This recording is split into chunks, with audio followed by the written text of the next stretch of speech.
সকালে ঘুম থেকে উঠে বালিশের নিচে অনেক বেশি টাকা পাবেন, আল্লাহ তাআলা টাকা দিবেন। আল্লাহর এই গুণবাচক নামটি রাতে ঘুমানোর আগে শুধুমাত্র এইভাবে ২১ বার পড়ুন। এই আমলটি করার পর সকালে ঘুম থেকে উঠে ইনশাআল্লাহ বালিশের নিচে অনেক বেশি টাকা পাবেন, আল্লাহ তাআলা টাকা দিবেন। এই আমলটি করার পর আপনারা বুঝতে পারবেন যে আল্লাহর এই গুণবাচক নামটি কতটা কার্যকারী, শক্তিশালী। তো আপনারা রাতে ঘুমানোর আগে যেই বিছানায় ঘুমাবেন ওই বিছানায় বসে পবিত্রতার সাথে প্রথমে আপনাদেরকে ৩ বার দুরূদ শরীফ পড়তে হবে, যেটা আপনারা নামাজের মধ্যে পড়েন।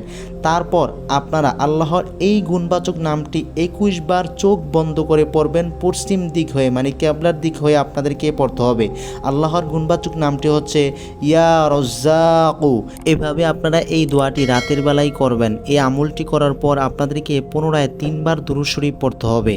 আর আপনারা যারা এই আমলটি করবেন এই ভিডিওটির কমেন্টে ৩ বার আমিন লিখবেন।